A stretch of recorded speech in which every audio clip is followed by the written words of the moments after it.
And now, Virgin Most Powerful Radio is pleased to present Hands-On Apologetics with renowned Catholic author and apologist, Gary Michuta.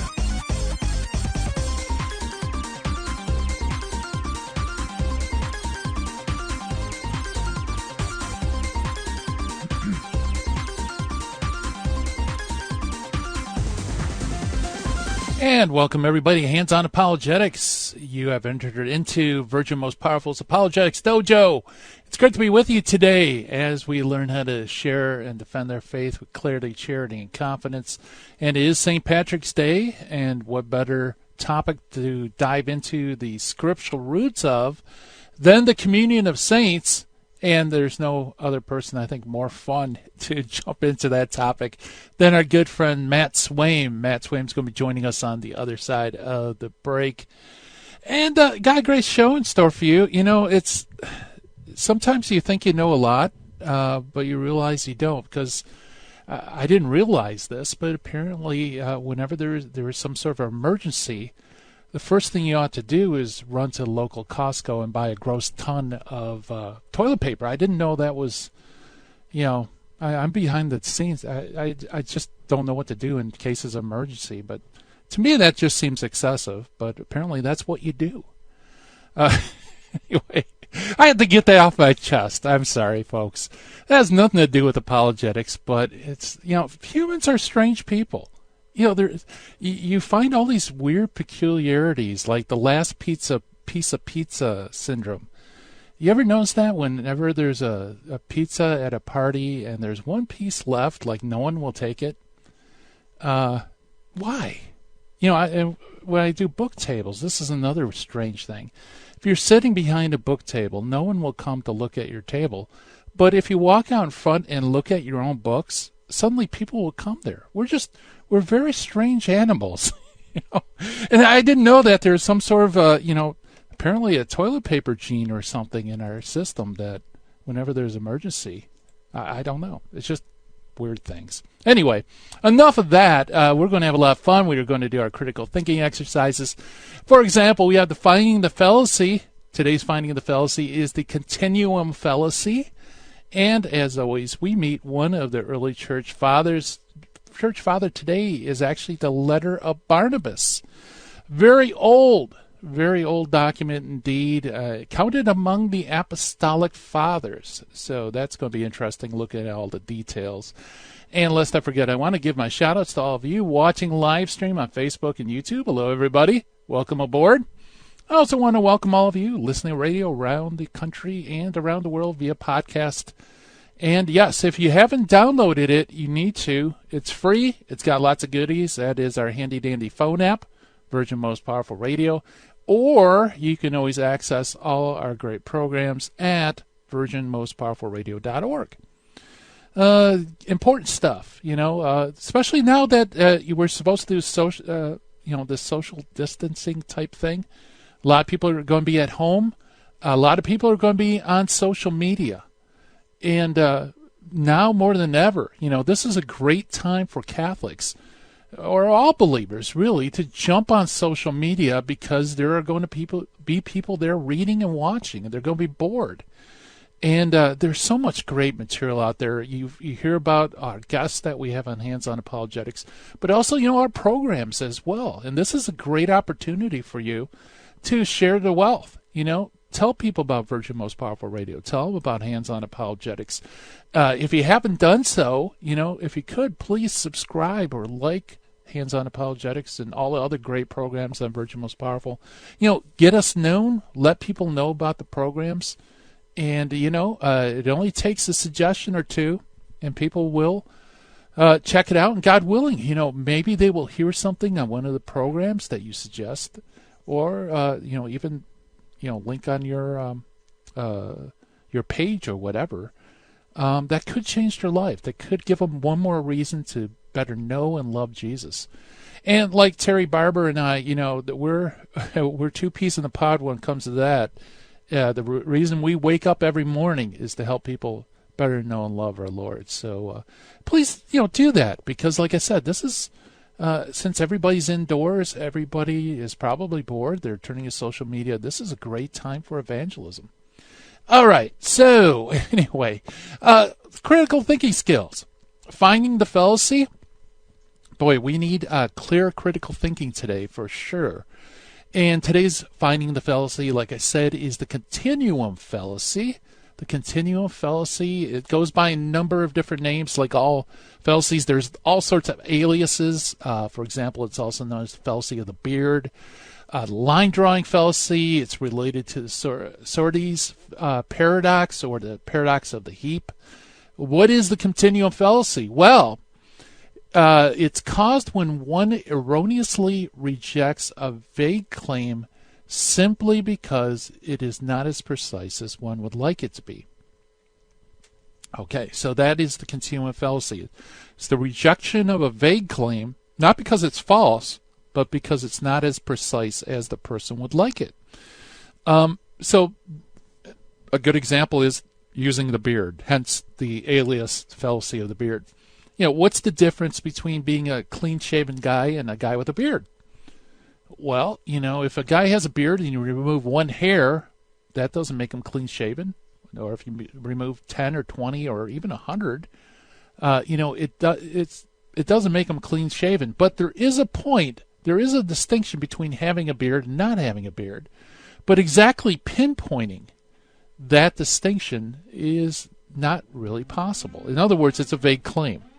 So what that means is that if someone says, if you give a position, for example, that's vague, where you can't say, okay, at this particular instant, something is different. You can't reject it just because you can't pinpoint that. In other words, sometimes you have to be vague. But being vague or not being vague doesn't mean the idea is erroneous. Just means that the assertion is vague. And vague assertions could be just as true as precise assertions. So keep that in mind. Whenever you hear something, somebody make a claim that perhaps isn't quite as precise and detailed as you might like, realize, that in itself isn't cause to reject it. And you just have to say, is it possible to get precise? And if you can't, then evaluate it on the evidence. So that is our finding the fallacy for today. The continuum fallacy. All right. Now, as you know, we always meet one of the early church fathers. What are early church fathers? They are basically extra-biblical early Christian writings, and they span from the time of the apostles all the way to the 8th century. And this body of writing is very important in apologetics. Why? Because these are Christians who are living and reading and writing and communicating with one another in the early church. And so they're very powerful witnesses to that faith that was once for all handed on to the saints. So in apologetics, we use the early church fathers a lot. We appeal to them because many times they are very good witnesses to what Christ and the apostles handed on to the church. And today's early church father is a very early document. It's known as the letter or the epistle of Barnabas. And the funny thing is, the title is completely off. It's one of those weird things that are known by titles that really don't fit it very well. For example, the letter of Barnabas isn't a letter. It's not. It's more of a theological tract than a letter. But nevertheless, it just, that's the title that kind of was put on it. Moreover, not only is it not a letter, but it's not from Barnabas, at least not from the Barnabas that we find in the New Testament. It nowhere asserts, by the way, that Barnabas is its author, and it lays no claim to apostolic origin. So from the earliest times, though, it was attributed to the apostle Barnabas, who was a companion of Paul. However, his decided antipathy towards everything Jewish, together with his markedly un-Pauline character in his teaching, makes authorship utterly untenable. It can't be a companion of Paul. So what is it? Well, it's a work probably of Alexandrian origin. It is extant in its original Greek through the biblical Codex Sinaiticus of the 4th century, where it apparently was included along with the works of the New Testament. That's a second important thing to notice, that this apostolic father was highly regarded in the early church, even to the point where some local churches may have read it along with the documents in the New Testament. So let's see here. It's, in fact, in that particular codex, it's placed after Revelation or the Apocalypse. Let's see. The date of Barnabas is also very interesting. We can't pinpoint the exact date. Modern authors tend to more or less favor the period of AD 117 or 132, which is a later rather than an earlier date within that period. So it's probably, most scholars would go with 132. However, other scholars believe that a much earlier date, where Barnabas was written sometime around AD 70 or 79. And each position, by the way, has its own particular difficulties. For example, the earlier date is difficult to sustain. On the other hand, the later date is also difficult to sustain because the Epistle Barnabas really doesn't reference a lot of New Testament writings. It references mainly Old Testament writings.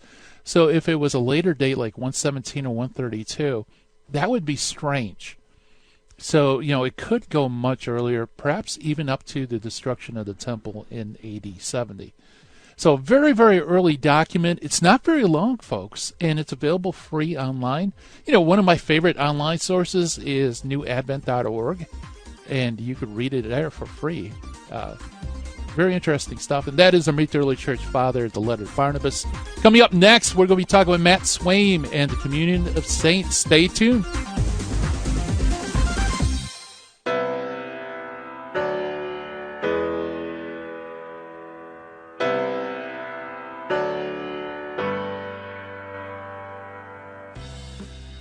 Jesus said in Luke 17, "When you have done all that you were ordered to do, say, 'We are unprofitable servants. We have only done our duty.'" According to St. John of the Cross, God is pleased with the little deeds we do in secret.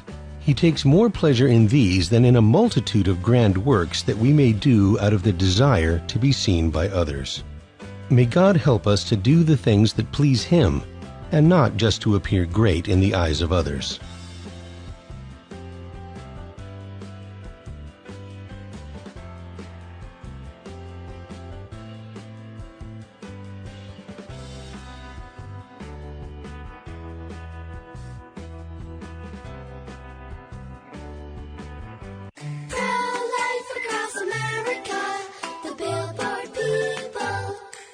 Did you know my mom's gonna have a baby?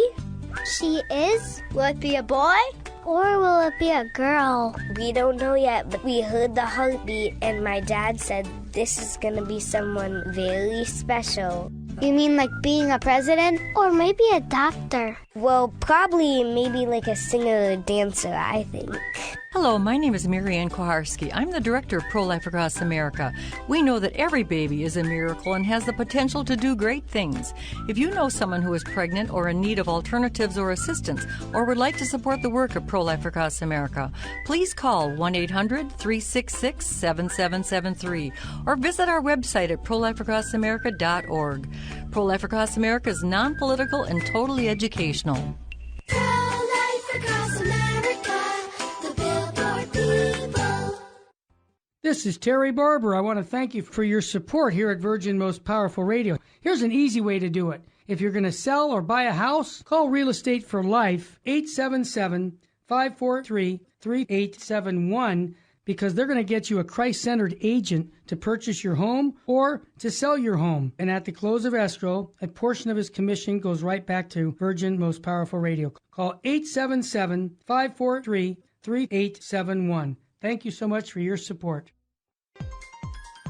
Now, back to Hands-on Apologetics with Gary Machuda. If you'd like to join the conversation, call 888-526-2151. Here's Gary. And welcome back, everybody, and happy St. Patrick's Day. It's one of those holidays where even non-Catholics will celebrate, feast days of the saints. And what better topic to address today, then, the communion of saints, and to help us do that, we have Matt Swaim here. Matt has grown up in a strong Christian family, attended United Methodist, Nazarene, and Free Methodist congregations along the way.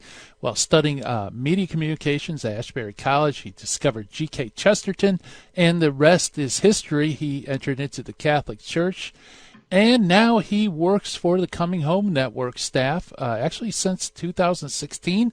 His primary role is coordinating and promoting new video, web, and media content. And you can check out all the great stuff that Matt does at Coming Home Network website, chnetwork.org. And here he is, the man, the legend, Matt Swaim. Hi, Matt.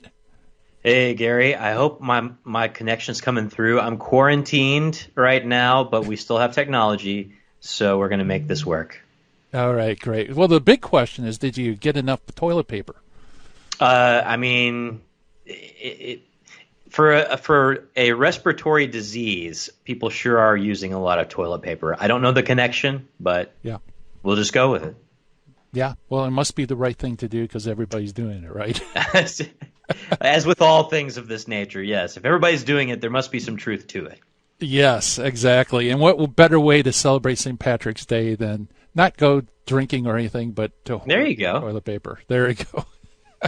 So anyway, Matt, you're a convert to the Catholic faith. Maybe we should start by kind of give us a little bit of a sketch about you as a non-Catholic. What would you have thought of St. Patrick's Day? It kind of just got ignored. It was kind of just like one of those other random.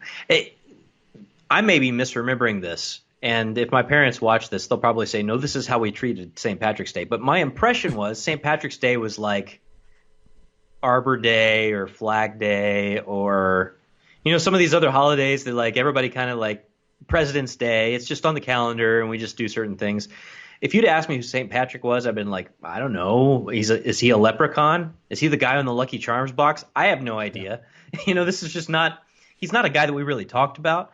And in the larger context, it's probably because I didn't have any concept of saints or what that meant. There are a lot of Protestants who have churches that have the word saint in their name, like so Saint John the Apostle Lutheran Church or Saint Luke. Whatever it happens to be church. But, if you look at the King James Version of the Bible, you'd see the Holy Gospel according to St. Matthew. But the concept of saint as in like this is an official title was not just – it just wasn't something that would have made a whole lot of sense to me. Because it just wasn't something we ever talked about. Right, yeah. So, so St. Valentine's Day would be Valentine's Day where you go out and get candy, and Patrick's Day you wear something green, and, it's important if you're Irish. But that's about it. Just kind of blends in the background. Yeah, and of course we made crafts about it at public school like we did with every other, holiday. But, all I cared about was like Christmas and Easter because those are the Jesus holidays. Mm-hmm. And, past that, it's nice to, it's nice to get, we got Valentine's on Valentine's Day and all the other things that have these sort of general associations with the saints. But it wasn't something that, there was a time of catechesis in our home, or our devotional time was structured around the story of St. Patrick or anything even remotely like that. Yeah, I know we're going to move on to the broader category of communion of saints, but St. Patrick, I think that he should be a saint that Protestants would want to laud because, he brought Christianity to Ireland. He, is known, of course, for his explanation of the Trinity, and he's not like a post-Reformation, a Jesuit or something. And he's also before what Protestants would call the Dark Ages, right? When the church was just running everything. He's an old saint.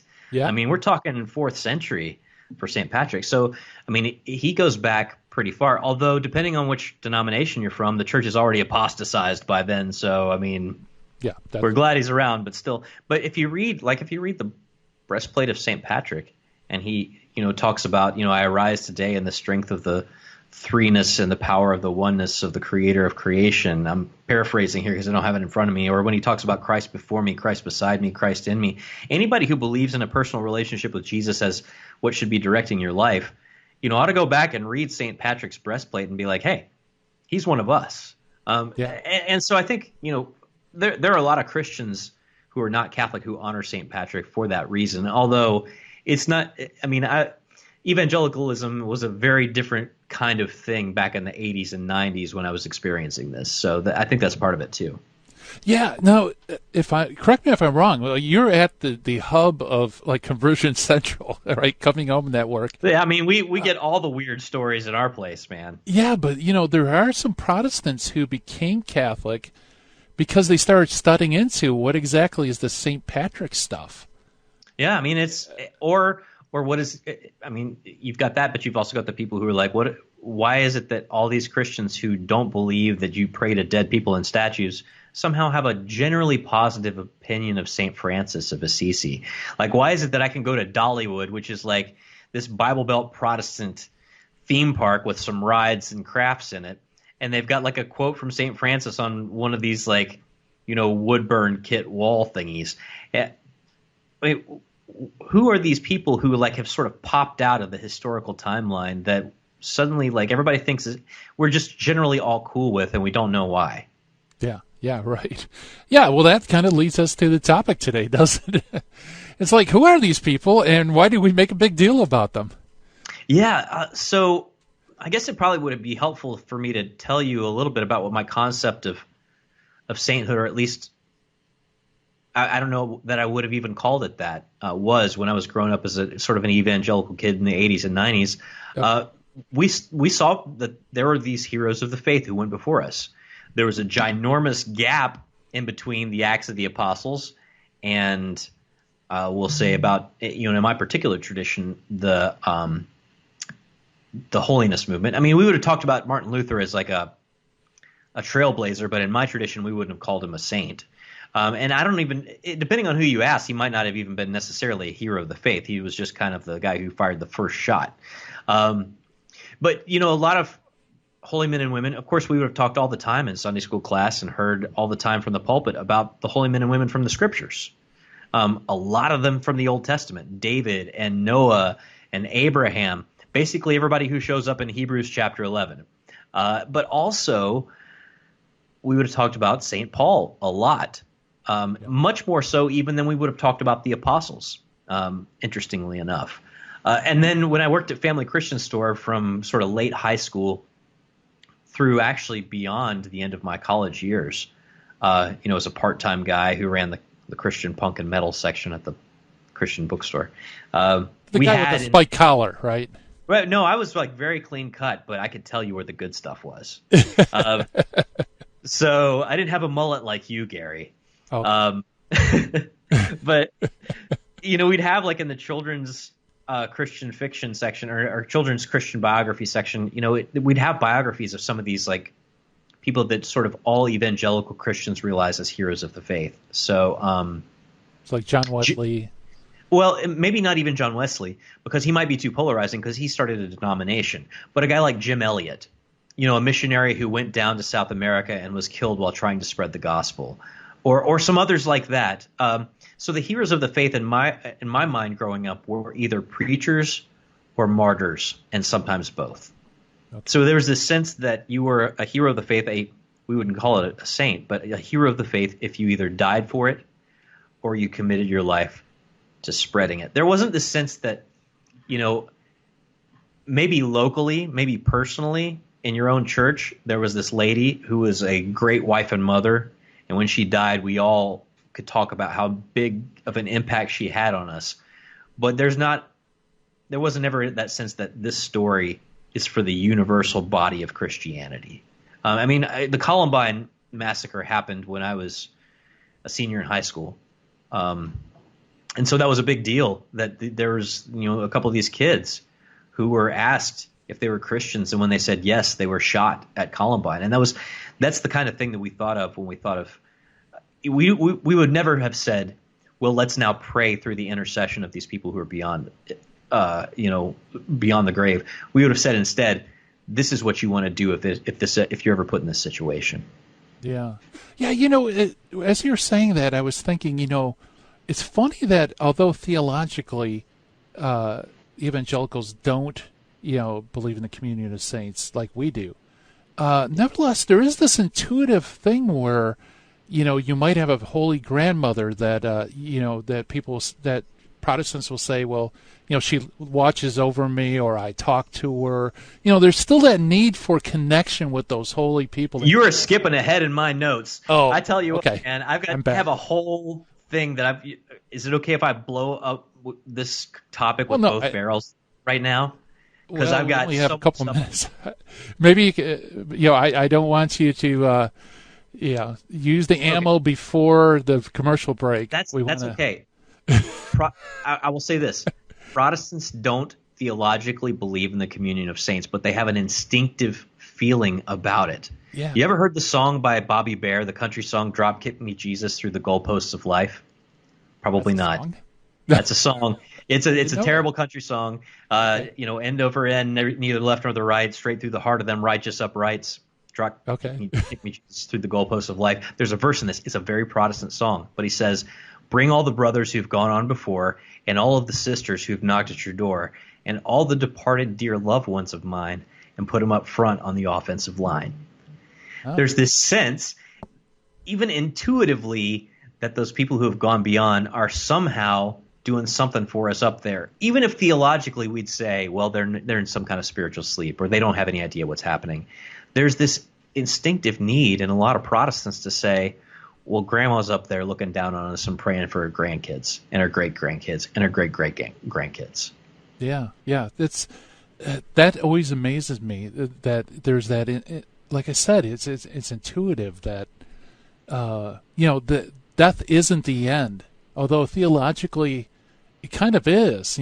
For them it's like, okay, they were gone to be with the Lord, they're worshiping the Lord.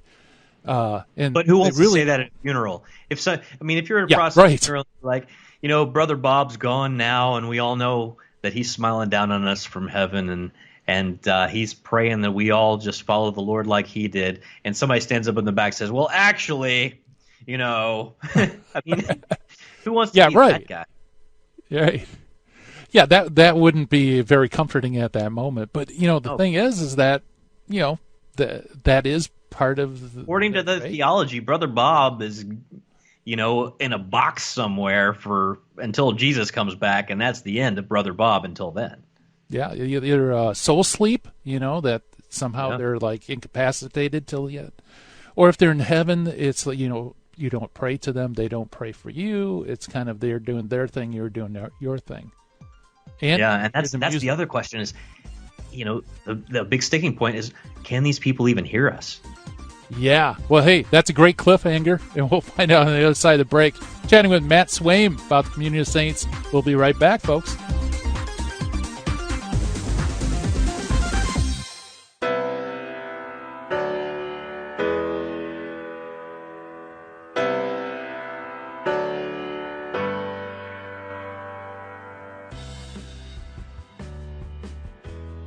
Help the Helpless, a Minnesota St. Paul nonprofit organization chaired by Father of Tear and volunteers, is humbly asking you for your kind support to help the poor and the handicapped children in India and Ecuador. Through financial support from the Help of the Helpless benefactors, the children are provided with clothing, food, education, shelter, and the teachings of the Catholic Church. The mission is to help children thrive and become self-sufficient young adults leading productive lives. We also provide aid to poor families in Ecuador with food baskets, medicines, medical assistance, and help with funeral needs for the deceased. The work in India is done by Father Antonio's organization, St. Mary's. In Ecuador, the work is being done by the Servant Sisters of the Home of Mother. You can call us at 877-762-8857. To learn more, please visit our website, www.helpthehelpless.org. God bless you.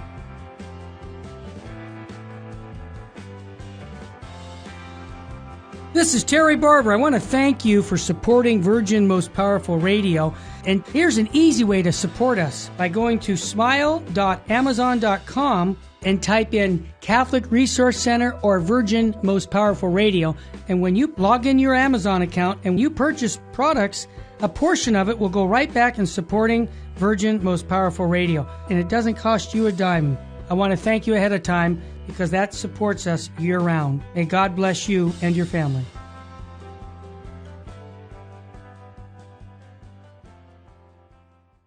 Buying or selling your home or your business property? This is Terry Barber. Real Estate for Life underwrites the Terry and Jesse Show. And they can connect you to one of 900 pro-life real estate agents around the world. And when they receive their referral fee, they will give 80% of it to a pro-life organization. Wow! That's 80%! realestateforlife.org, 877-LIFE-US1. This is Jesse Romero. You're listening to Hands-On Apologetics with Gary Machuda on Virgin Most Powerful Radio.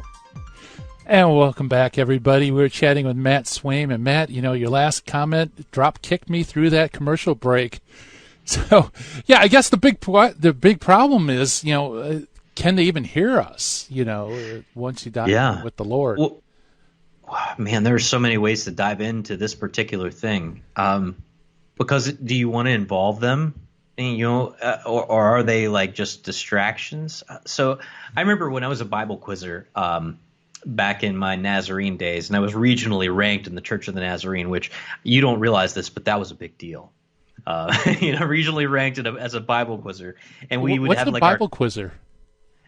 Basically, you'd memorize like a few books of Bible from the, for whatever the season it was, and then you'd, do quick recall competitions with other Nazarene churches. Okay. In our case, Northwest Ohio at the time, and you'd have your team T-shirt, and our team T-shirt one year had this splotchy Jackson Pollock-y looking Jesus on the front of it with like this blue script cursive writing, and it said "one by one" on it, like as in WON. By ONE. And on the back of it, it had 1 Timothy 2:5. It said, "There's one mediator between God and man, the man Christ Jesus," which is the absolute blast-off verse for most Protestants when they tell Catholics that their intercession with the saints thing is idolatry. No, there's only one mediator between God and man. I think it's important to start with that because this is at the root of what most Protestants have as a problem with Mary, too. We often talk about the problems with Mary and the problems with the saints as kind of two separate topics, but in a lot of ways, they're the same topic. Yeah. Because it has to do with what happens to these holy people. I think the best way for me to understand it is to go back to the scriptures themselves. So, for example, there's this great example, the whole chapter, the 11th chapter of the Epistle to the Hebrews. It talks about how, faith is being sure of what we hope for and knowing what we do not see. And this is what the ancients were commended for.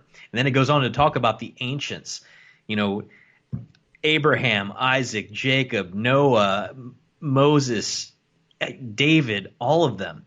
And then at the end, it cuts off and it goes on to chapter 12, which, the monks made that division. But still, the next thing after we've just talked about all these holy men and women, it says, and I'm going to read this just so I make sure that I get it right. This is, I believe, the NIV. "Therefore, since we are surrounded by so great a cloud of witnesses, let us lay aside every weight and the sin that clings so closely and run with perseverance the race set before us." It says, "Therefore, since we are surrounded by so great a cloud of witnesses." What it does not say is, "Therefore, since we have the historical record of such awesome witnesses." There's a sense that even in that particular passage, that these people are looking on and watching and cheering, right? It's like a race. And Paul's clued into the idea of what it means to run a race. You're running a race, and at the finish line, the crowd is going wild. And he's trying to create this image of these people who have run the race cheering you on as you're running the race. That is you have to work hard to take that and make it something other than an allusion to the communion of saints. Yeah. And I think that chapter division really spoils it because, it wasn't there in the... Well, there are a lot of chapter divisions that spoil really great apologetics arguments. I'm thinking of Revelation and the woman clothed with the sun, for example. Yeah. Yeah, but I mean, it's like, therefore, it's summarizing this great, like you said, communion of saints, the all the ancients who lived by supernatural faith, but they didn't, they were seeking a homeland that they were never given. We're surrounded currently by these saints. It's kind of hard to get around that, that they're still here and relevant and cheering us on. Yeah. Well, let me shift you over to Romans. So the most famous verse in Romans chapter 8 is Romans 8:28, right? All things work together for good for them that love the Lord and who are called according to his purpose. Well, by itself, that's a pretty great verse, right? That's a pretty awesome kind of way to understand how God provides for the people who love him and who honor him. But let's back up 2 verses. And I'm going to read you in the KJV to start with. So Romans 8:26 says, likewise, the Spirit also helpeth our infirmities, for we know not what we should pray for as we ought. What we should pray for as we ought. But the Spirit itself maketh intercession for us with groanings which cannot be uttered. Now I'm going to switch to the NIV. Okay. Romans 8:27. And he who searches our hearts knows the mind of the Spirit, because the Spirit intercedes for God's people in accordance with the will of God. Now the NIV was translated in 1984 and then again in 2011. I'm going to go back to the KJV, which was translated in 1611, and read that Romans 8:27 again. It says, and he that searcheth the hearts knoweth what is the mind of the Spirit, because he maketh intercession for the saints according to the will of God. Now think about that for a second. The people of God, in the context of somebody writing in 1984, almost 500 years removed from the Reformation, is going to just take it, look at the Greek, think of the world around them and saying, well, this is obviously referring to anybody who's holy and trying to seek the face of God. People translating in the King James Version are writing in 1611, 2 generations removed from the Church of England splitting from the Catholic Church. When they read that, they're going to think of that as a reference to the saints, like the saints. Yeah. So there's this understanding in the KJV, which oddly enough is like the flagship Protestant version of the Bible if you're like a hardcore fundamentalist, that talks about the Spirit making intercession for the saints. The saints, as the people who wrote the King James, who translated the King James Version, who understood them, the saints are in communion with the Holy Spirit right now. If you're reading that the way that the people who translated the KJV were reading it. Oh, that's interesting. Yeah. So, still, what do you do with the one mediator passage? That Christ is our one mediator. And so, the saints interceding is still a violation of that one mediation, isn't it? Well, it is, unless you think about what a mediator is. Gary, is anybody listening to us being mediated the truth of the Catholic faith through you or me? Is anybody who goes to a Baptist church being mediated the truths of the gospel through their pastor? Right. What does mediation mean? What does Paul mean by mediation in this particular context? Okay. So obviously, there's only one person whose death on the cross could matter enough to save us all, and that's what Paul's referring to. If we're going to talk about mediators in general, then you got to cut out a lot of people who are currently mediating Christ to you in your life. You got to cut out your parents, man. Yeah. Who taught you the faith? You got to cut out your grandma who taught your mom the faith. You got to cut out the Bible, which is mediating to you the story of Jesus. Right. On top of that, every Protestant, every Christian of any kind will admit that they've been asked at some point in their life to pray for somebody. And what are you going to say? I'm sorry, my uncle has cancer. Can you pray for me? Yeah, I would, but there's one mediator between God and man, Christ Jesus. You're on your own, buddy. Yeah. I mean, go to Jesus, right? Think about what you're saying if you say that. But that's because there's a fundamental difference between the way that Protestants and Catholics view sort of the created world and relationships and actually the church. So Protestants see the primary thing as, what must I do to be saved? Anything else is a distraction.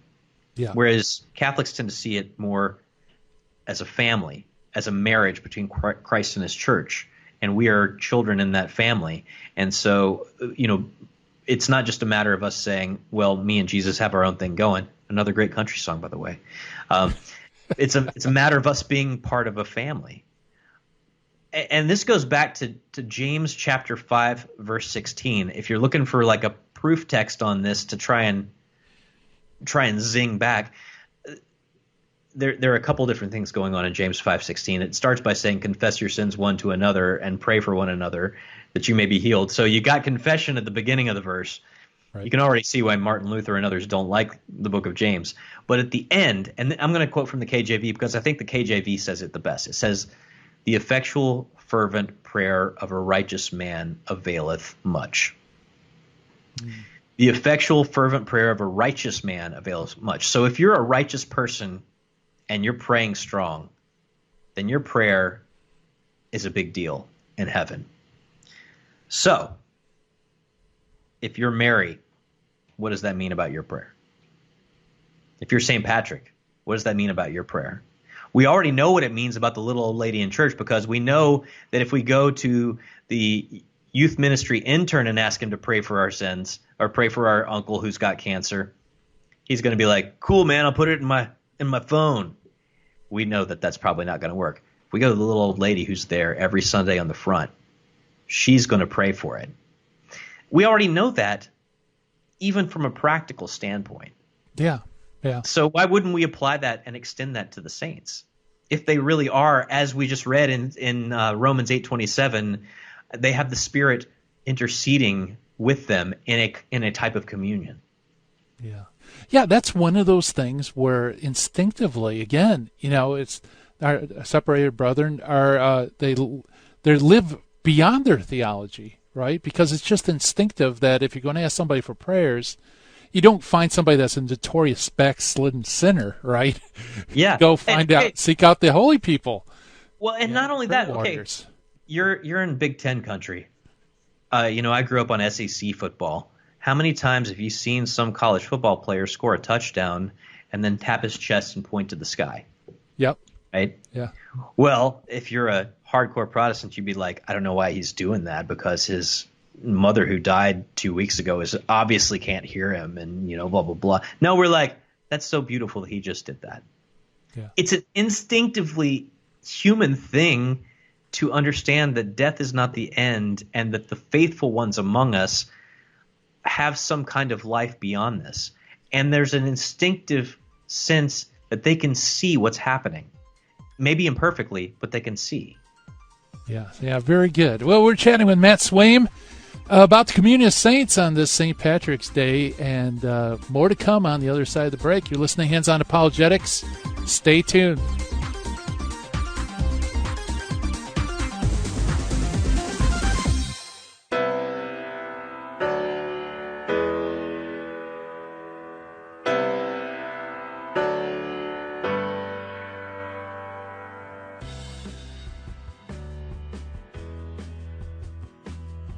Attention VMPR listeners. We've talked at length about the attack on our youth through popular culture media, but what if I told you there was someone trying to make a difference? The newest novel, Britfield and the Lost Crown, by C.R. Stewart, is reaching schools across America and sharing Christian morals alongside great storytelling.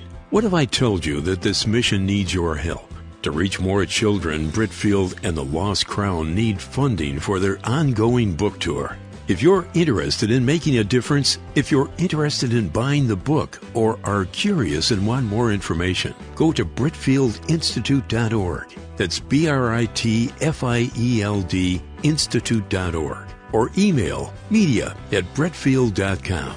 Help open up the world of Britfield and the Lost Crown to people everywhere.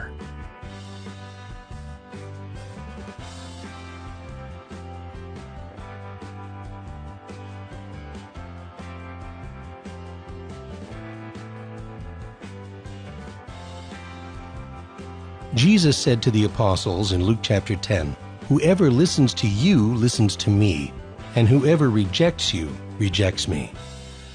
According to St. Boniface, in her voyage across the ocean of this world, the Church is like a great ship being pounded by the waves of life's different stresses. Our duty is not to abandon ship, but to keep her on course. May our Lord help us remain ever faithful to His church, to aid and defend her.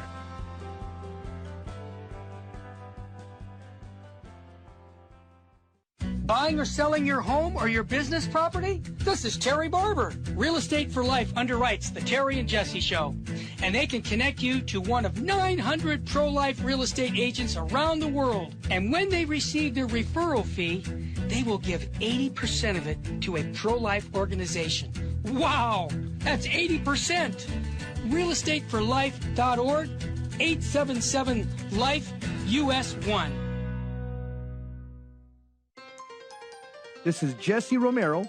You're listening to Hands-On Apologetics with Gary Machuda on Virgin Most Powerful Radio. And welcome back, everybody. We're chatting with Matt Swaim about the communion of saints and St. Patrick's Day, so why not? That's why I say.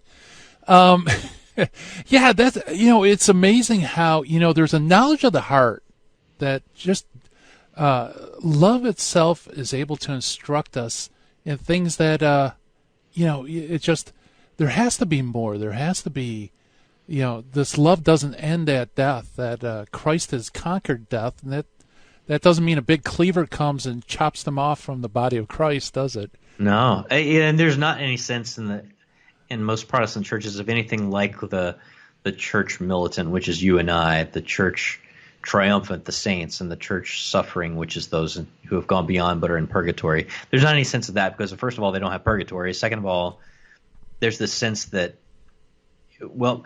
there's not even a sense, depending on who you're talking to, that it's a church at all. So you've got all those things going on. But if I can, I'd like to at least mention one of the weirdest things, at least to me, that I came across in RCIA. Okay. So my RCIA experience, I had like 4 or 5 classes, and they were all people of extremely goodwill. Who were doing their best to inform this person who, had almost a Bible minor from a very strong Christian institution, who Jesus was and how God loved me. And I'm like, yeah, but tell me about the Immaculate Conception. I know all this stuff. I learned it in Sunday school. But one of the things that was said to me, and I don't think that they even realized how weird it was that they said to me, was that, since Vatican II, we've really been all called to be holy men and women. Holiness isn't just something for priests and nuns. Okay. And I was like, well, duh, man. I came from the Wesleyan holiness movement. If you smoked a cigarette, man, you could lose your salvation. So I think that's one of the aspects of the communion of saints that the Catholics don't realize can be appealing to certain kinds of Protestant. This idea that we really do need to look up to models of holiness, the idea that we really do need to look and see who has succeeded at this.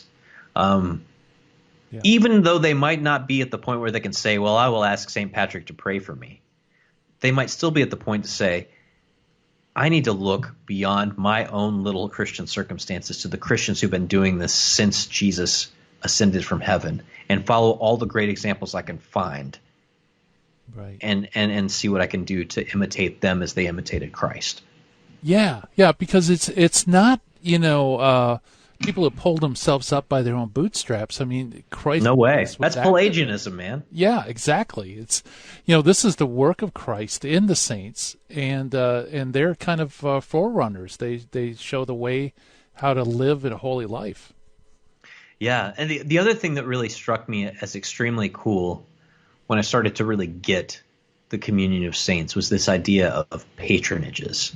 That's something that, first of all, I was playing in a lot of Christian metal bands, and we were really into kind of the gorier elements of, the Christian story anyway.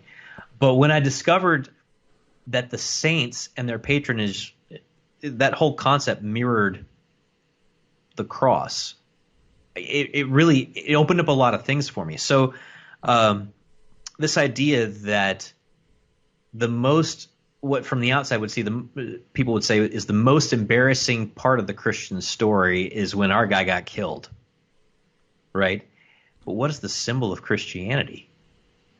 It's the cross. Yeah. So when you start to understand how these patronages work, and I apologize, I'm getting choked up over it because it's so awesome. So Yeah. you start reading about like Saint Apollonia, who was this virgin and martyr who had her teeth knocked out. She's the patron saint of dentists. Right. I mean, come on. Bartholomew was skinned alive. He's the patron saint of leather workers. And on and on and on they go. Saint Vitus was boiled with a rooster in a pagan ritual. They threw a rooster in the pot with him. He's the patron saint against oversleeping because that was a rooster, and roosters wake people up. And on and on and on it goes.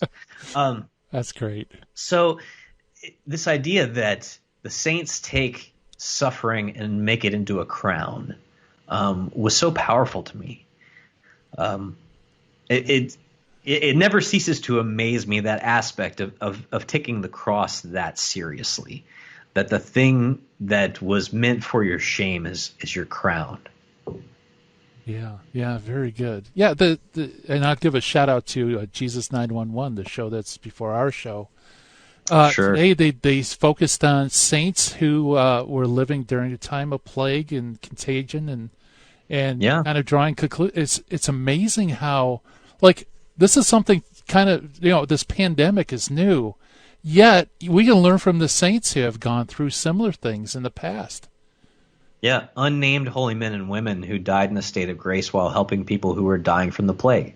Yeah. I mean, Pier Giorgio Frassati. I mean, another example of a guy who was younger than me when he was helping plague victims in Italy and caught it in the course of his action and died.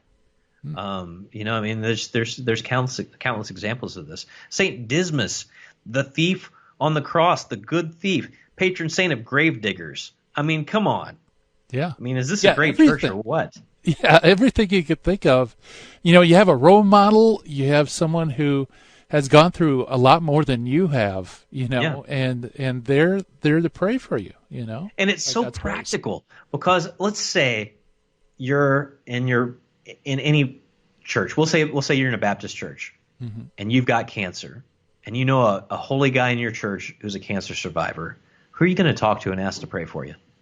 Yeah, right. It's just common sense, If you've lost a child through miscarriage, and you know that there's this couple over here who's a very holy model of faith, and they've had the same thing happen to them, who are you going to ask to pray for you? Yeah.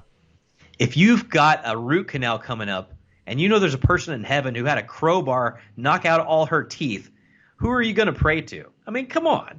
Yeah. It's common sense. Yeah. Yeah. If they could do that out of love for Christ, and, what better way to, kind of call alongside yourself when you're going through similar things. Yeah. Or like Thomas More, who was killed because his commitment to the truth of the law, he was so willing to follow it that he was willing to lose his life for it. Why wouldn't every lawyer in the world want him as a model? Yeah. Yeah, very good. Just to piggyback on something you said earlier, you said that Protestants and Catholics have a different view of the church. Yeah. And from Protestant side, you said it's almost like the church doesn't exist. At least it seems. Is it because it's more individualistic that the saints are kind of off the radar screen, because you kind of juxtaposed it with the family version that Catholics see the church as? I mean, I think that's part of it. Obviously there's so many different formulations of Protestantism that it's impossible to cast that broad of a net to say. But I can say that in my own experience, some people do and some people don't. Some people have such a rigorous view of election that they believe that you're either in or out, and it doesn't matter, what you do or don't do. You're either saved or you're not. God chose it before you were born, and that's the end. Whereas, for instance, my grandmother still puts flowers on the graves of all her dead relatives outside the Methodist Church 4 or 5 times a year. And she wouldn't say that she's going to ask these people for prayer, but there's that sense that these people are gone, but they're still family. Yeah. There's such a range that it's really hard to say. And especially in this age of sort of post-denominationalism, where it's so focused on sort of like consumer capitalist evangelicalism that is politically nebulous, that it's really hard. I mean, 20 years ago, I could have given you a better answer because you had things like mainstream denominations. But, you look at something like the coronavirus and you look at some articles that are like, well, the denominations, the mainline denominations, are going to hit the hardest because all their average membership is 65 and over. Whereas like the non-denominational churches kind of have like this younger familial vibe. So they have, and that's not just demographics, that's theological gaps too. So it's hard to even say. But as a result, because the denominationalism kind of breaking down, a lot of the baggage that those denominational groups had against classic Catholic doctrines like the Communion of Saints doesn't necessarily transfer to some of these non-denominational groups. So they don't even know necessarily why they're arguing against something like the Communion of Saints. They just know that they don't do that. Yeah. And if it was important, they would do it. Right. And, and so there was a kind of openness, though, I think, not only with them, but also the category of spiritual but not religious. Yeah. Like I said, the love kind of has a knowledge of its own. And there's an opportunity, I think, for Catholics to step in and say, hey, do you have a patron saint that you pray to? Or, and kind of fill in the blanks for them. Or do you feel like your loved one's still around, still cares about you, still prays for you?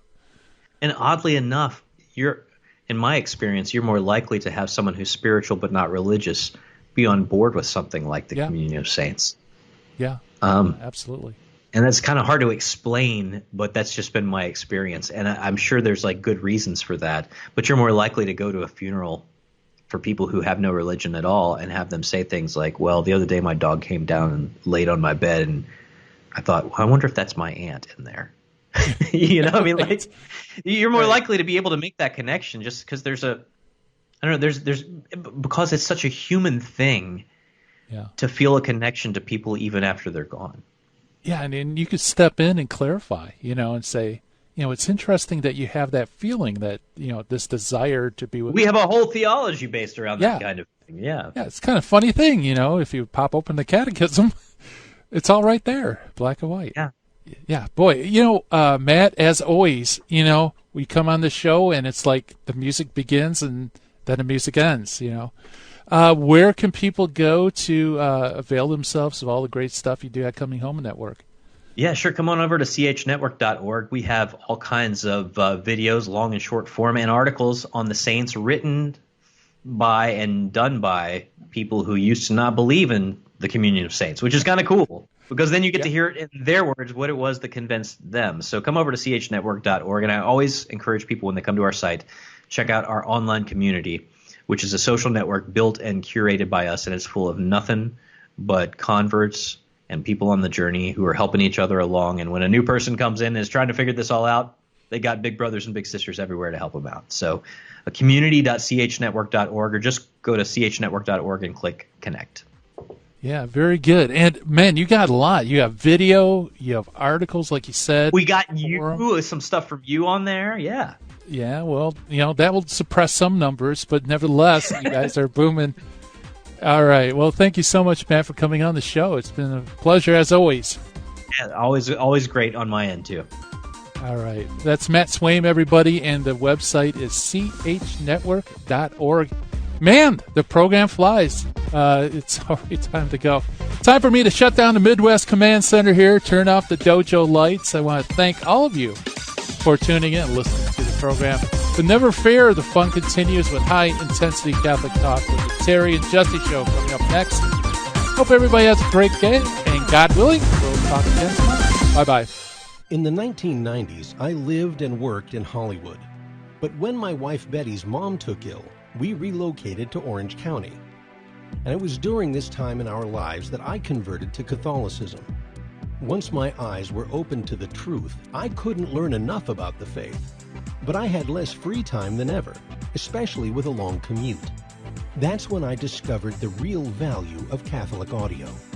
Listening to cassette tapes transformed my daily commute into a miniature retreat. And that's the beauty of Virgin Most Powerful Radio today. Since the podcasts are archived, you can listen anytime on our smartphone app. I know how listening to Catholic audio can bring you closer to Christ and His Church.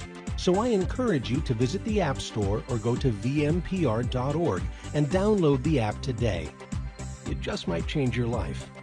I'm Matthew Arnold for Virgin Most Powerful Radio.